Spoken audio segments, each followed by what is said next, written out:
سورة المباركة الفاتحة.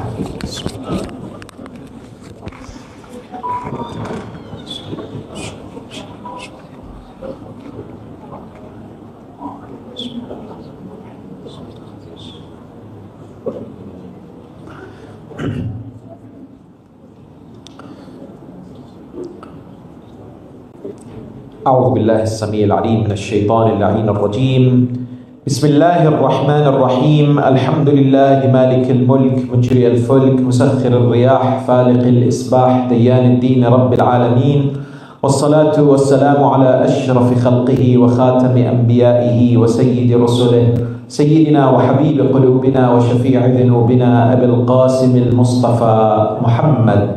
اللهم صل على محمد وعلى أهل بيته الطيبين الطاهرين المعصومين المطهرين المكرمين. قال الله العظيم في كتابه الكريم وهو أحسن القائلين وأصدق الصادقين: بسم الله الرحمن الرحيم.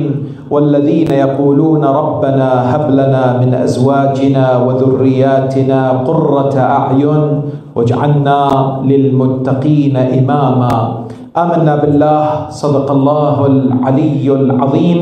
For the purification of the souls, the enlightenment of the hearts, the acceptance of the deeds, and for the hastening of the reappearance of Baqiyatullah al-A'zam, Ruhi wa Arwahul Alameen lahul Fida. Enlighten your souls and the atmosphere with the recitation of salawat upon Muhammad wa Ali Muhammad.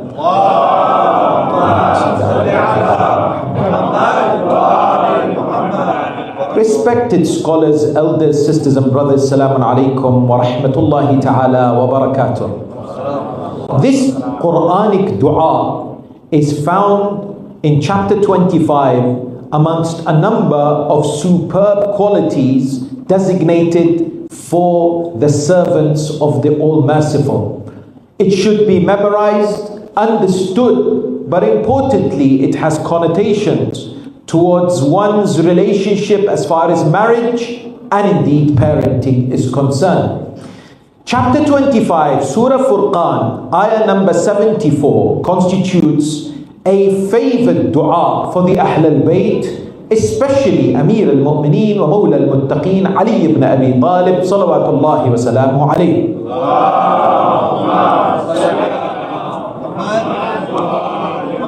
We find in the book Manaqib of Ali Abi Talib as well as Bihar al-Anwar a riwayah that says Amir al-Mu'mineen used to recite this ayah frequently. This was a dua that was beloved to the commander of the faithful, and it's a dua of great importance for each and every one of us because it has a theological basis, it has a spiritual dimension as well as a social element for you and I to understand. Of the utmost importance is the memorization of this dua and the recitation of this dua whenever possible. Indeed, today we find our ulama have said those who are seeking to get married, those who are looking to find a wife, those who are married and want children, and those who have children but want them to be righteous, and those who are married and have children but want their grandchildren to be righteous, and those who are married and have children and have grandchildren but they want their great-grandchildren to be indeed upright, it is recommended to recite this dua with tadabbur, reflection and contemplation. This dua exists in Surah Furqan, and Allah Tabaraka wa Ta'ala in Surah Furqan highlights 14 characteristics, virtues of Ibadur Rahman, the slaves or the servants of the All-Merciful. Ibadur Rahman is a beautiful term in the Holy Quran describing an important part of our lives, the lives of each and every individual, and that is the identity. Who are we? How are we identified by? How do we represent ourselves? How do we speak about ourselves to others?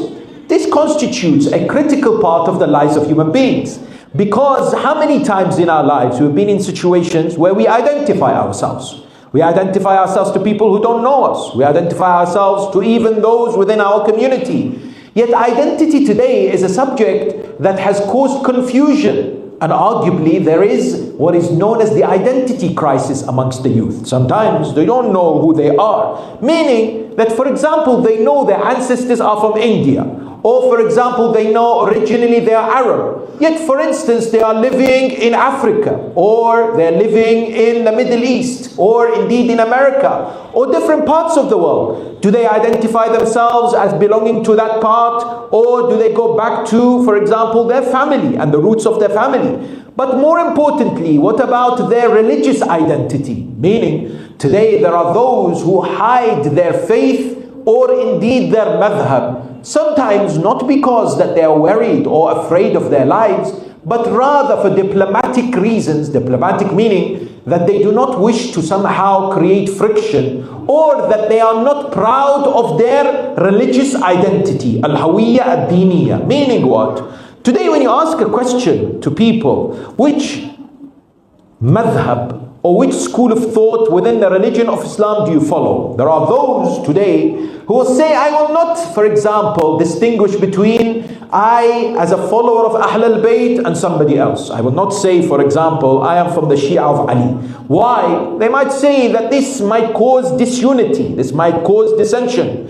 This is indeed far from the truth. This is a fallacy, meaning Quran identifies and brings forward an important realization that is indeed supported by the riwayat of the Ahl al-Bayt. Each and every one of us has an identity which we need to be proud of, and it's an identity that shapes our lives, an identity that gives us direction, vision, instructions, commands. How do we live our lives?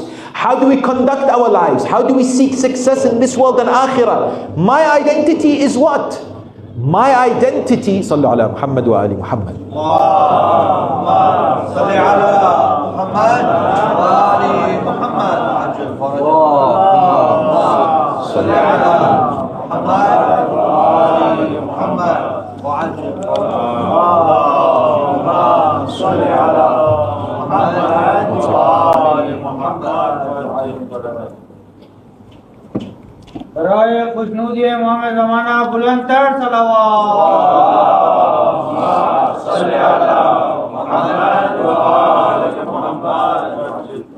another salawat please.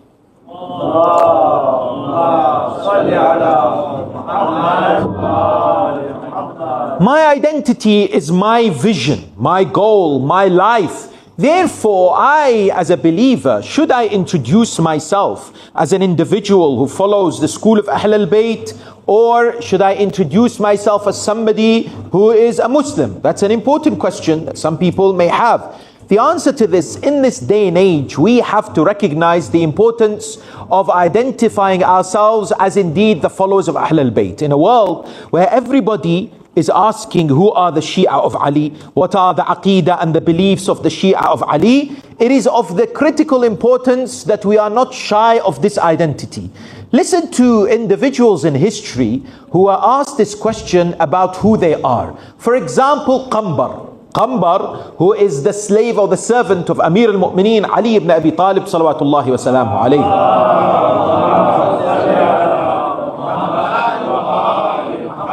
He was an individual who was executed by the enemies of the Ahl al-Bayt alayhim as-salam, Al-Hajjaj ibn Yusuf al-Thaqafi. This individual was asked during his lifetime, who are you? What is your identity? What do you think the response of Qambar was? Listen to part of what he said. He said, Mawlaya, I am the servant of who? Mawlaya man daraba bisayfayn, wa ta'ana birumhayn, wa salla al-qiblatayn, wa baya al-bay'atayn, wa hajara al-hijratayn, wa lam yakfur billahi tarfata ayn. He says, I will give you my identity by giving you the fada'il of who I am belonging, who I am the servant of.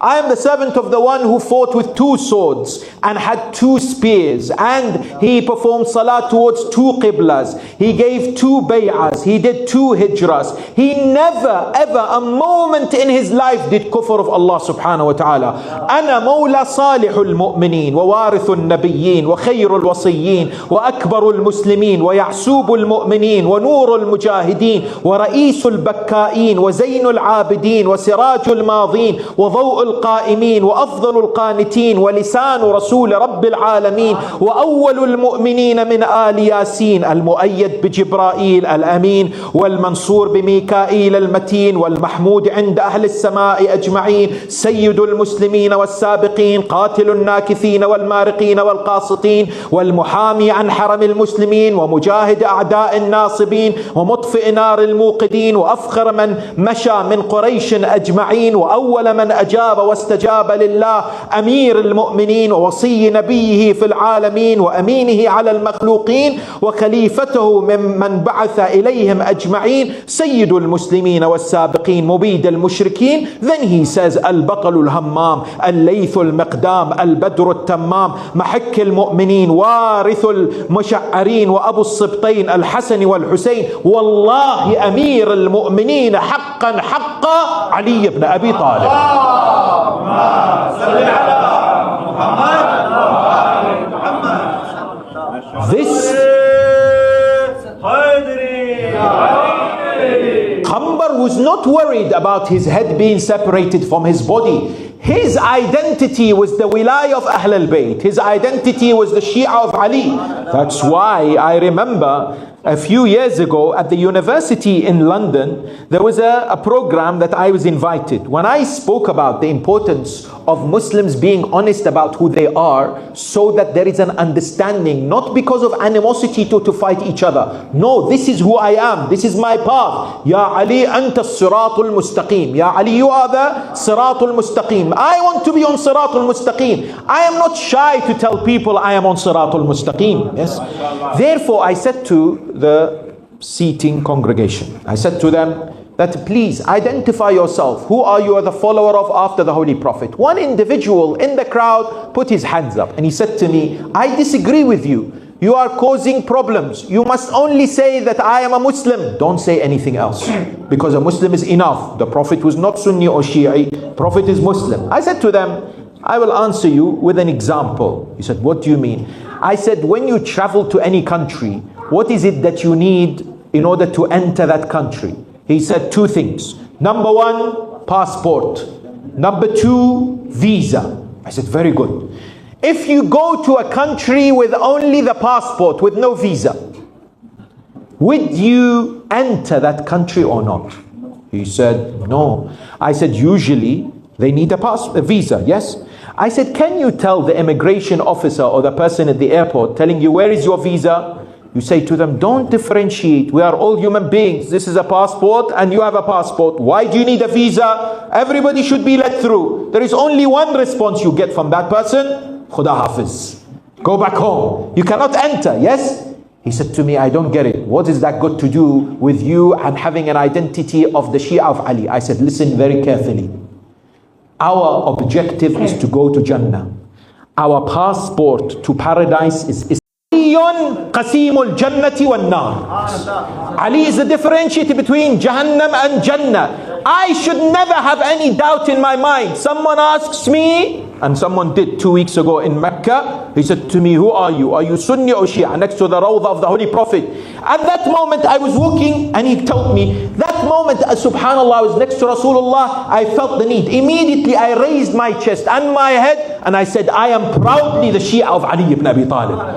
When you and I are proud of the association with Ahl al-Bayt, number one, this is the path of salvation. Number two, our children will look up to parents who understand the value of wilayah and not shy of understanding its implication in our lives. Therefore the Quran comes forward and says that if you have a aqidah and if you have a belief, you need to be identified by it. The Quran says وَعِبَادُ الرَّحْمَنِ, that this servitude is an identity for the believers. That an individual has ubudiyya is what? Is amongst the most successful human beings, because the highest status anybody can reach is to be known as the servant of Allah subhanahu wa ta'ala. Subhanalladhi asra bi'abdihi laylan min al-masjid al-haram ila al-masjid al-aqsa alladhi barakna hawla. Allah subhanahu wa ta'ala says that the first quality given to the Holy Prophet of Islam He is Abdullah, Abdihi. Likewise in Tashahhud, you all know, when we recite the Tashahhud, we say, وَأَشْهَدُ أَنَّ مُحَمَّدًا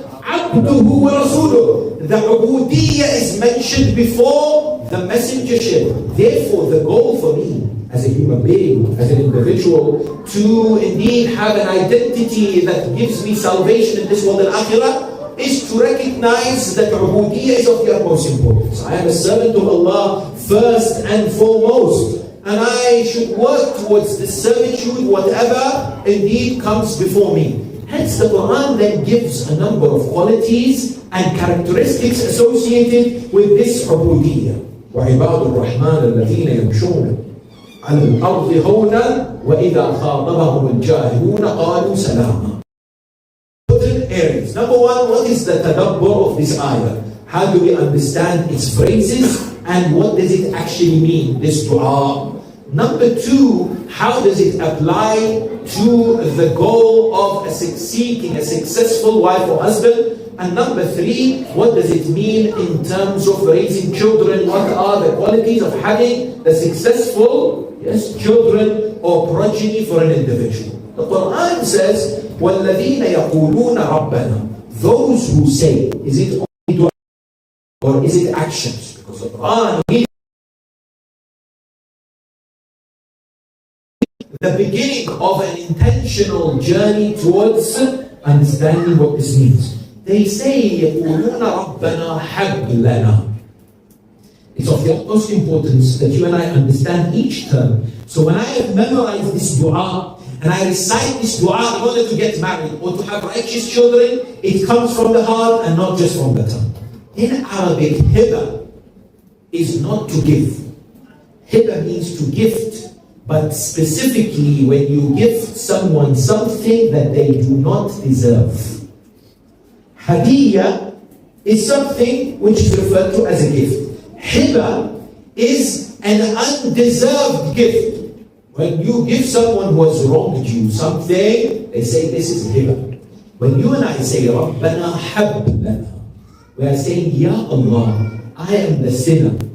I am the individual who do not deserve all the blessings you give me, but you are Arham al-Rahimeen. You are all the merciful, and I am grateful for what you give me.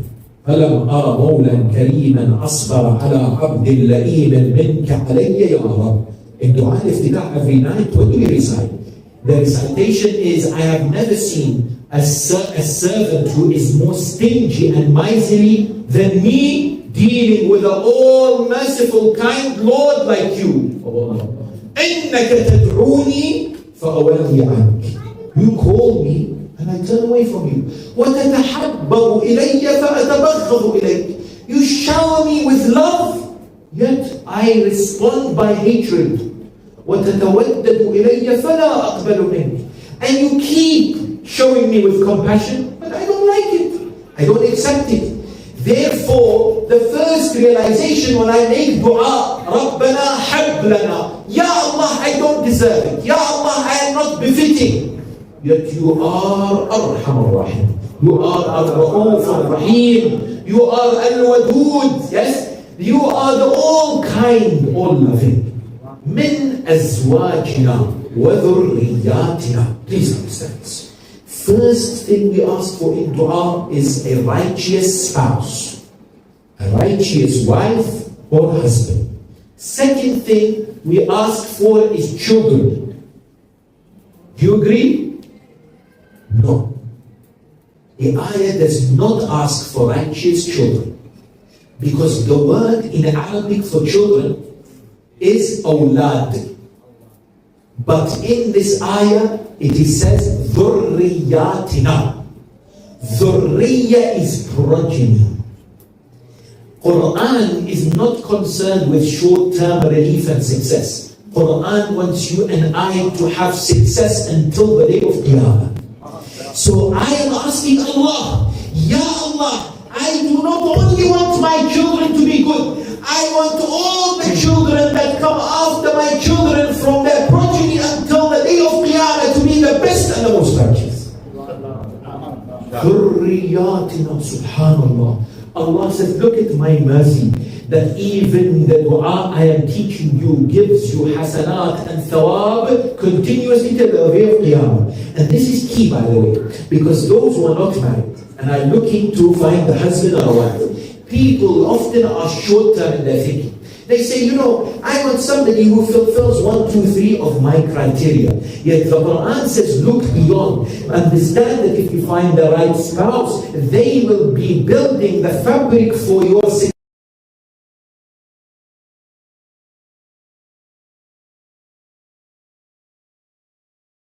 Their children's righteous, and the line will continue until the day of Qiyamah, and all the good that they do, you will get thawab for.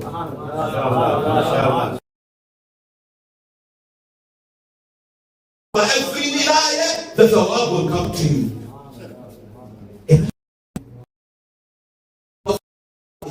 حبنا أزواجنا وذرياتنا قرة أعين. قرة أعين in Arabic is very beautiful, because in the Arabic language, there are 2 types of eyes. قرة أعين means coolness of the eyes. In Arabic, there is what is known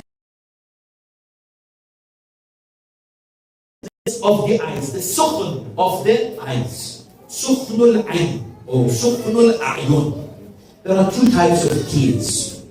When somebody is sad, they cry, and they are referred to as crying hot tears. When somebody is happy, they cry, they are referred to as crying cold tears. Quran says it's coolness of the eye.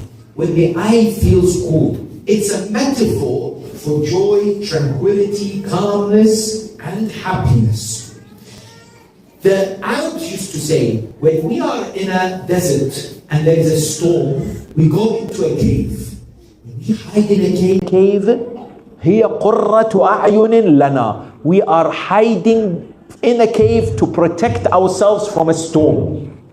Therefore, the Quran comes forward and says that supplicate to Allah, Ya Allah, grant me a spouse and progeny that are the source of comfort, a source of happiness, source of tranquility, but also protect me from the storm of this dunya.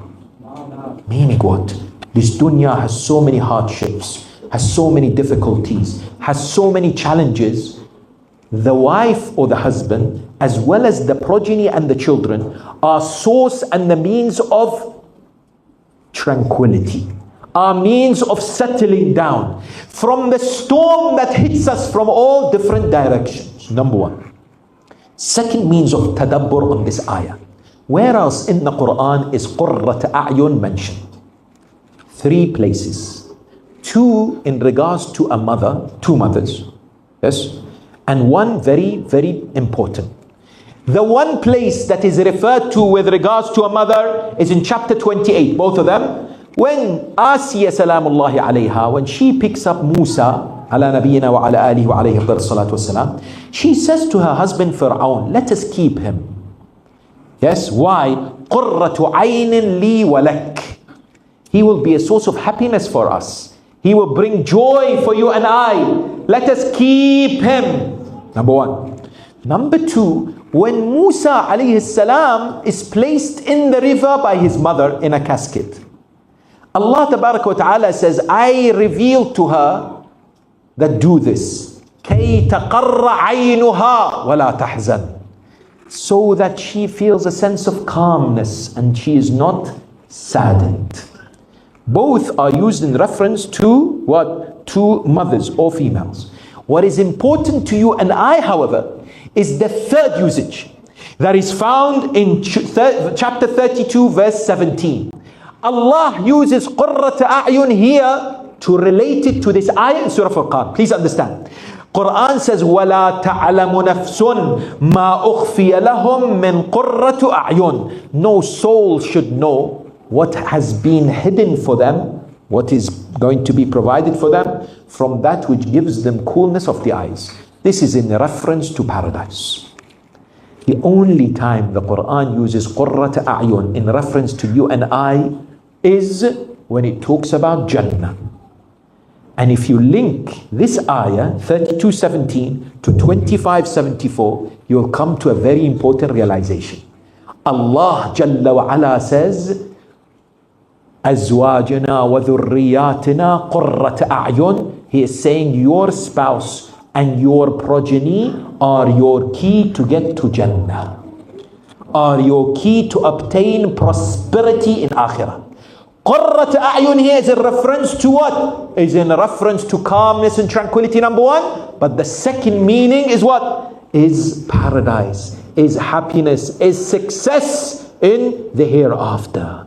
Therefore, it goes to show of the importance of what? Of the correct selection when it comes to the wife or husband, and likewise the correct upbringing of the children. This particular dua is therefore a very important constitution for us as far as family structure is concerned. Meaning what?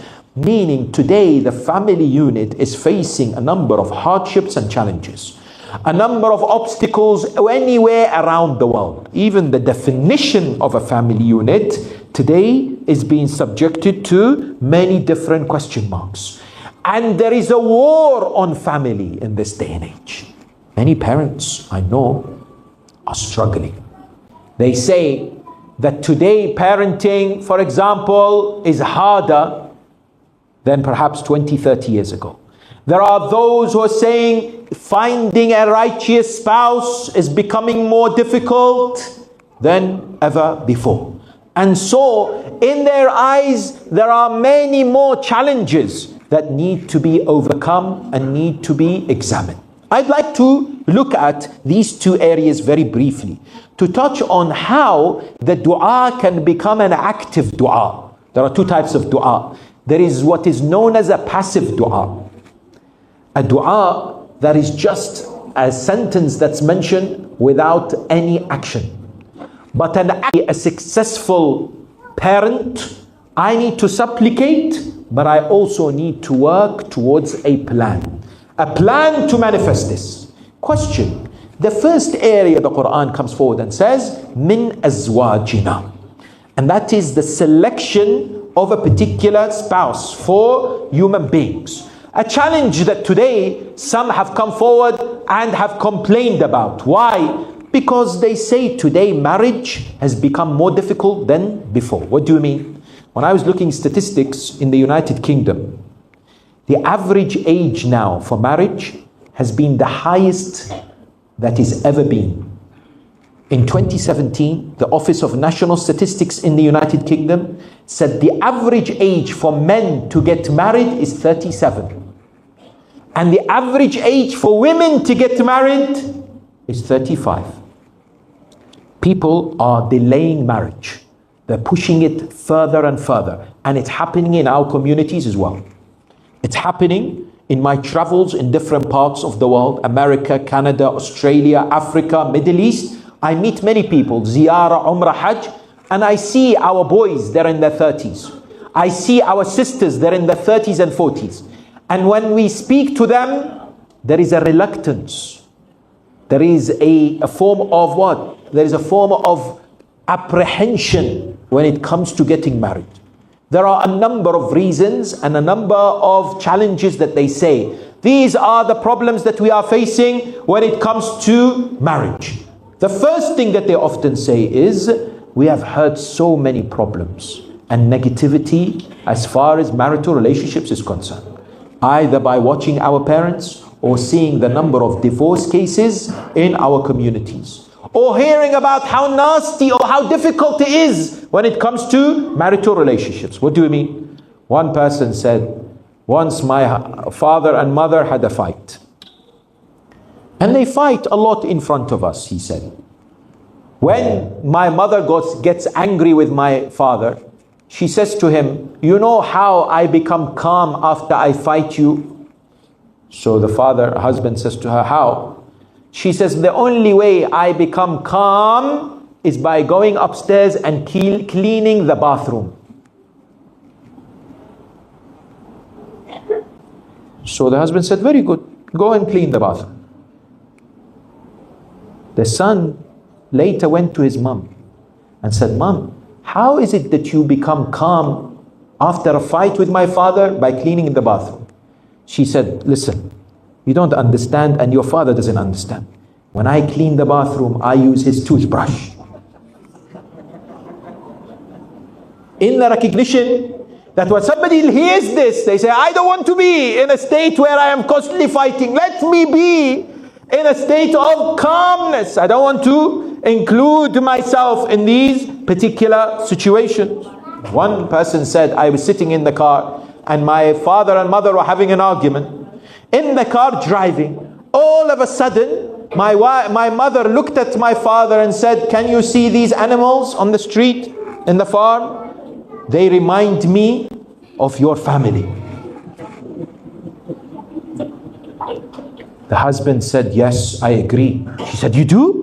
He said, yes, I agree. She said, how? Yes, they are my in-laws. So the child is sitting, is thinking, all these particular slanging matches against husband and wife, father and mother, is what? Is putting me off marriage. So the first thing to recognize is there is no marriage without conflict, but for the sake of Allah.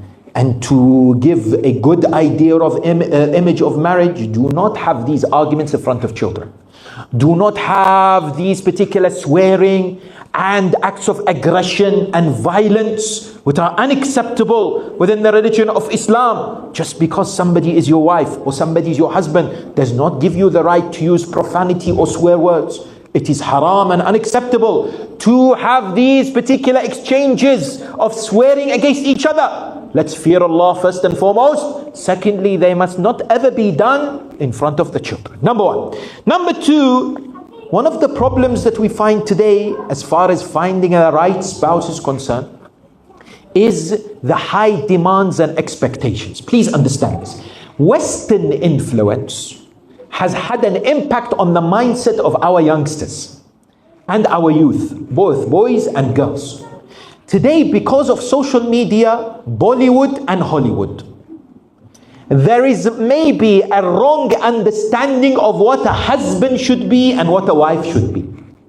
So when they come to look for somebody to choose as a husband or wife, what do they expect in their minds? They expect in their minds this idea that is being embedded in their heads, or the wrong expectation that they have seen from their own parents. I deal with many marital problems. Sometimes when I say to the husband, what is wrong with your wife? Honestly, you might laugh at what I'm about to say, but it happens. He says to me, she can't cook. My mother's biryani is better than her. So immediately there is a comparison with the mother. Do this. And there is this constant comparison that creates conflict.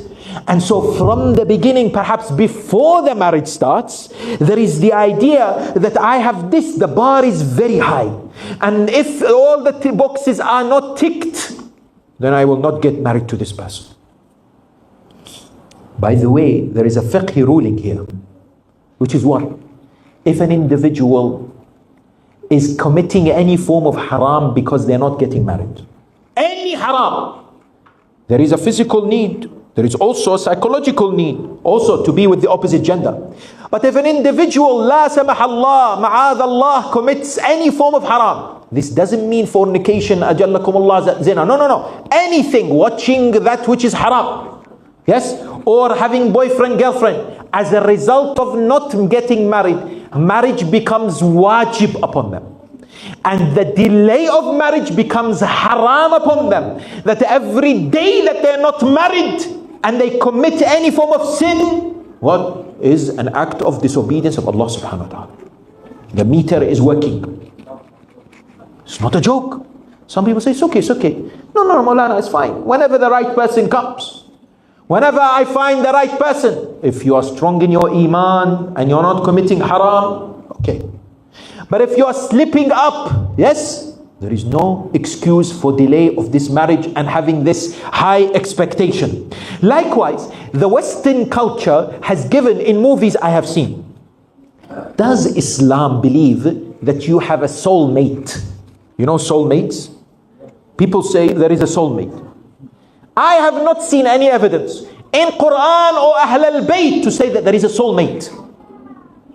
I speak to some sisters and brothers. Why are you not choosing this person? Oh, mashallah, he's religious, from good family, good akhlaq. Okay, so what is the problem? What is the problem? I don't think he's my soulmate. Allahu Akbar. Where are you going to find your soulmate? In Timbuktu or in some parts of the world? Where is this soulmate? Oh, but I have seen there must be this special connection of the heart, that there are arrows flying everywhere. Where did we get these ideas from? Yes. إن جاءكم من ترضون دينه وخلقه فزوجوه. The Holy Prophet, Rasul al-A'zam, والنبي الأكرم المصطفى محمد صلى الله عليه وآله وسلم,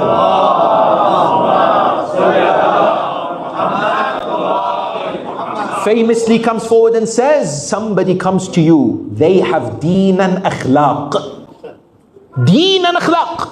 Yes. Now, I know this is general. I am not saying don't look for some important values that you may have, but be flexible. Al-mu'minu layyinu al-arika. Meaning, a believer is not stubborn, not hard-hearted. No, either my way. I want this one. Wallahi, I have seen in UK, I don't know here in Mozambique, but in UK, some sisters rejecting a brother, he is too short. Ajib.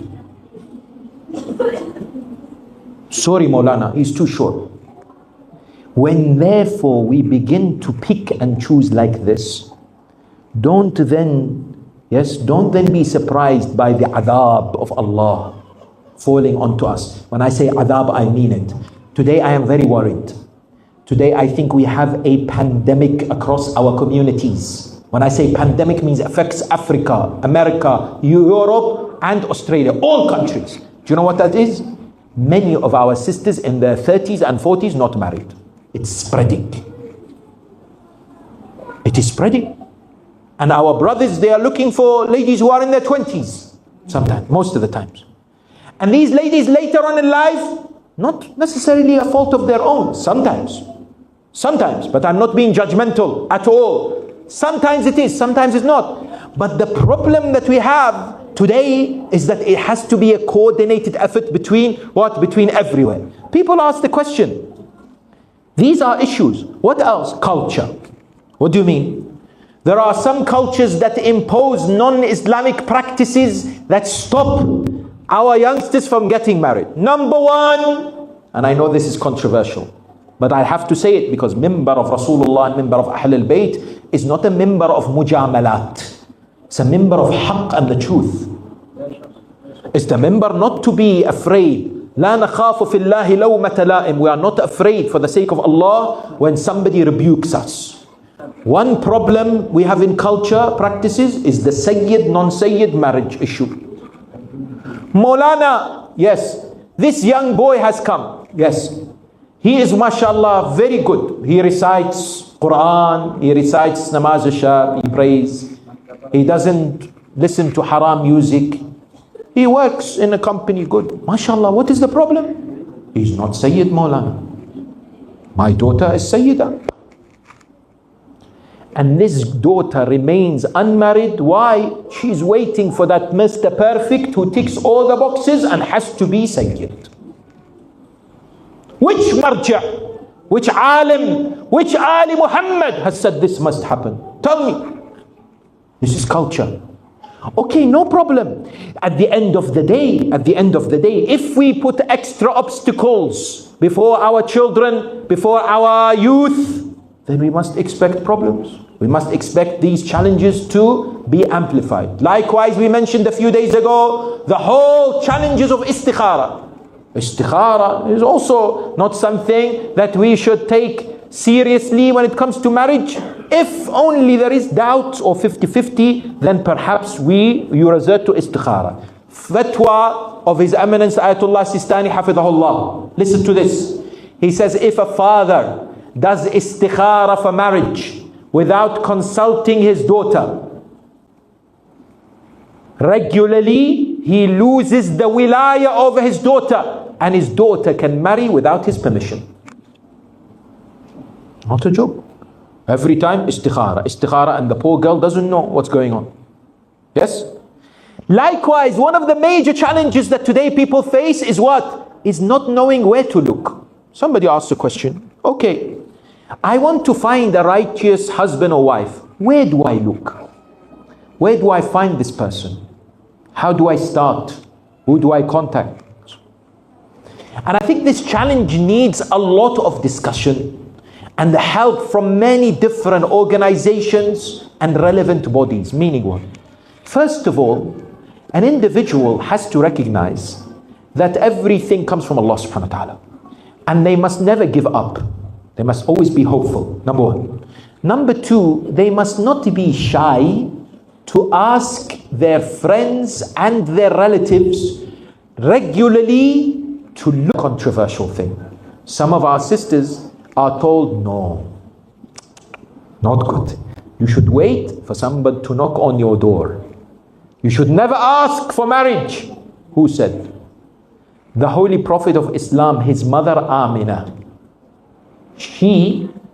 Her mother went and asked Abdul Muttalib, can my daughter marry your son Abdullah? In an age where this was unheard of. In 7th century Arabia, which was full of misogyny, yes, and anti-women attitude.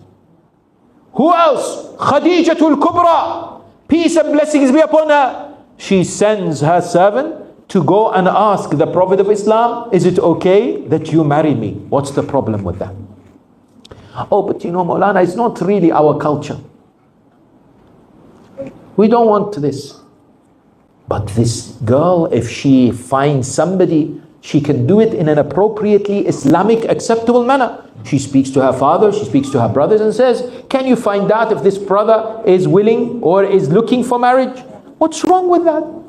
There is really nothing wrong with that. And today we need to develop a new way which is Islamically acceptable to help our sisters and brothers when it comes to marriage, when it comes to facilitating min azwajina. Yes? Hablana min azwajina. The final area is وَذُرِّيَّاتِنَا قُرَّةَ أَعْيُنٍ. The idea that immediately emerges is, how do we make sure that our offspring and our progeny is the apple of our eyes, is the light of our eyes, is one that gives us tranquility and happiness. I will mention 3 points insha'Allah ta'ala before we conclude. The first, the Quranic model for successful parenting is not how sometimes we have raised our children. Please understand this final few points, critical for our success.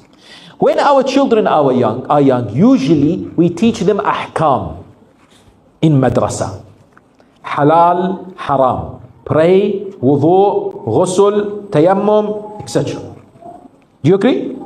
This is the foundation block usually when it comes to our children when they were young. 4, 5, 6, 7.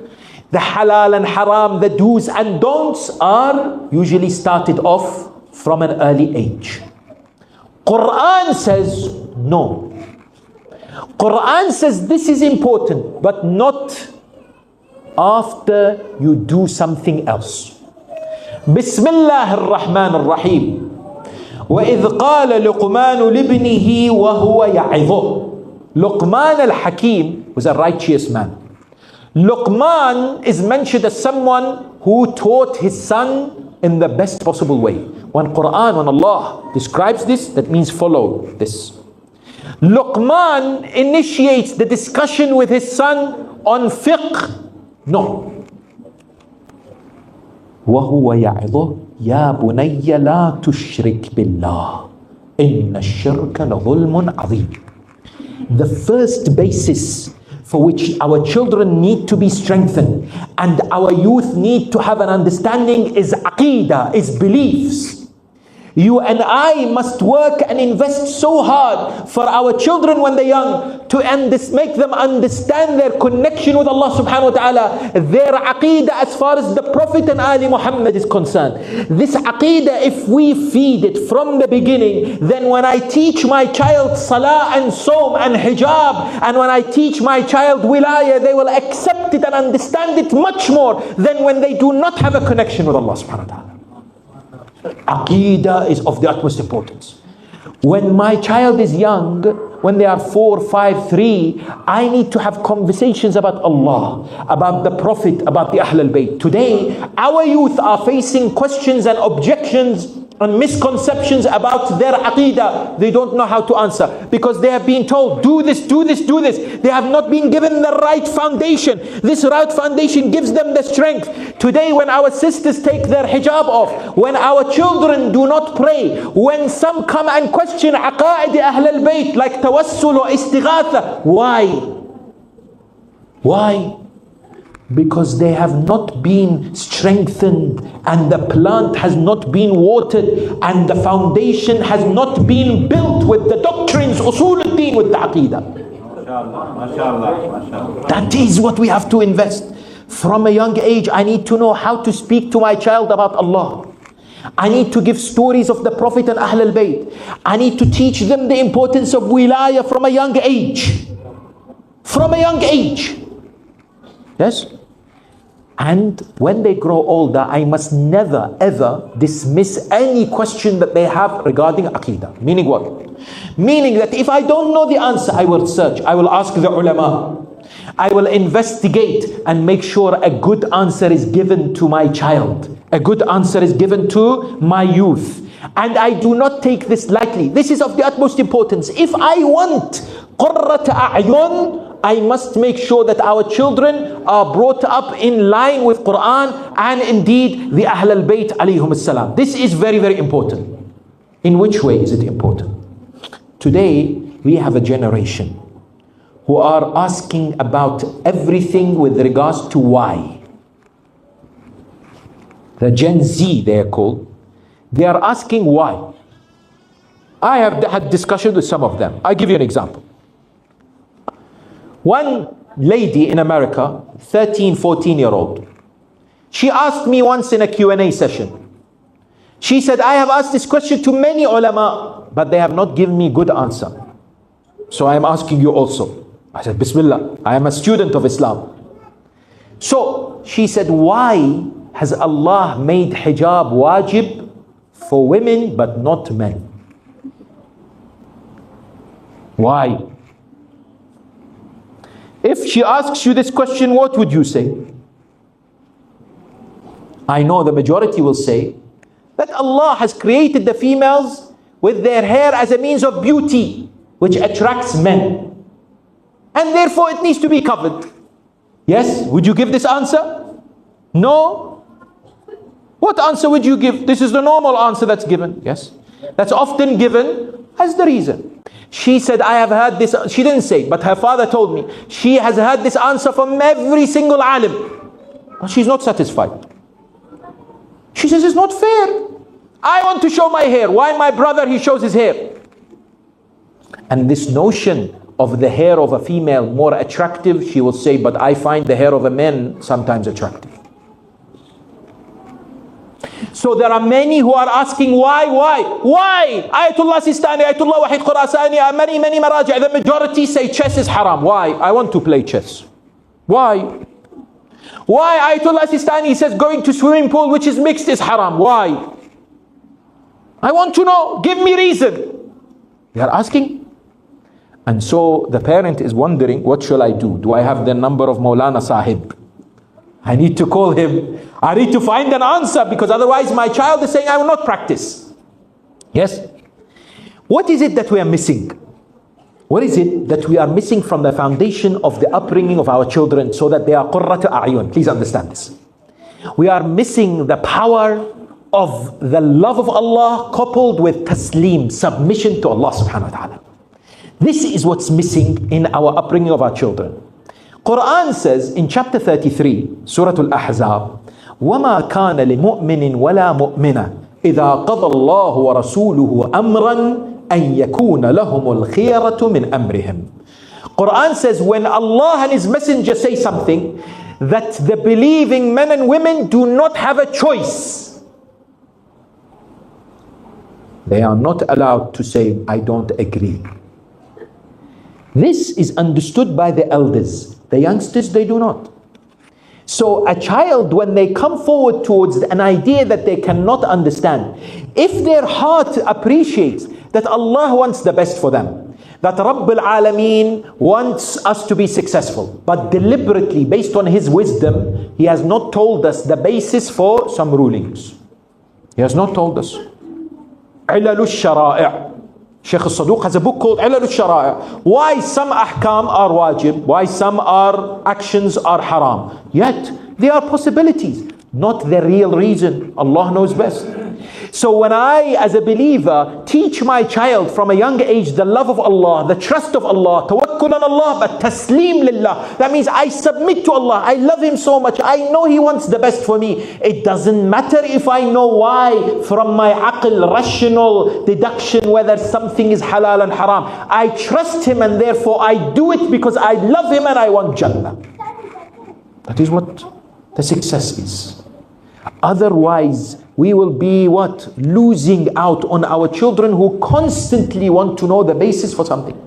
Who constantly are struggling in this day and age where everyone, from those who are atheists to agnostics, to those who are from other schools who are enemies of Ahl al-Bayt, to those who are within the Shia school of thought.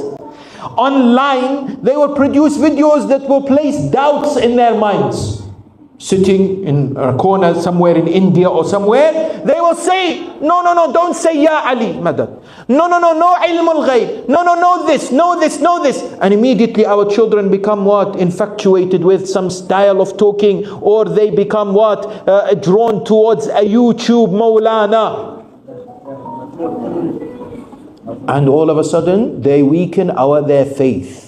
Whereas the foundation was not strengthened. And even if the children were not strengthened when it comes to the usus, the basis, it's not too late. Investment must be made through a lot of care and love and support, and investment of time for them through the righteous means, through good activities which require a lot of discussion. Final point that I'll mention is this. The Quran in this ayah ends, وَجْعَلْنَا لِلْمُتَّقِينَ إِمَامًا, and make us leaders of the muttaqeen, the God-wearing. Imam Ja'far ibn Muhammad al-Sadiq, salawatullahi wa salamu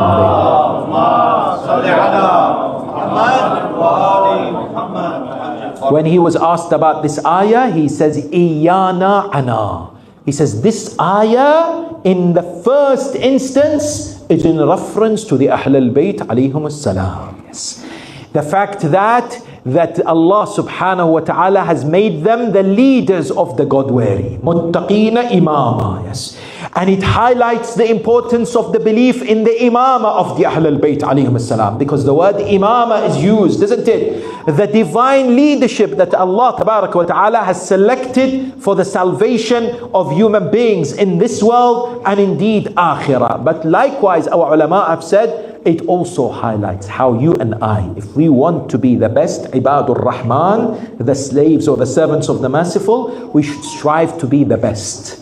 We should strive to attain and to indeed reach the level in which others look up to us, that they emulate us, they consider us as role models. Therefore, do not settle for second best. Aim to be the highest, and inshallah, Allah tabarak wa ta'ala will grant us success, because importantly we have the leaders and the role models who are chosen by Allah subhanahu wa ta'ala, Muhammad wa ali Muhammad salawatullahi wa salamu alayhim ajma'een.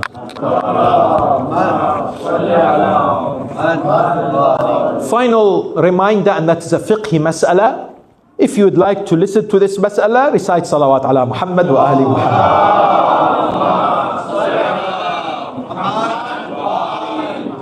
If you ask the ulama and the dhakireen, they say to you, this is not fair to say if you would like something, recite salawat. One day one of the ulama saw people tired. He said, if you want me to finish, recite salawat. Everyone recited a lot of salawat.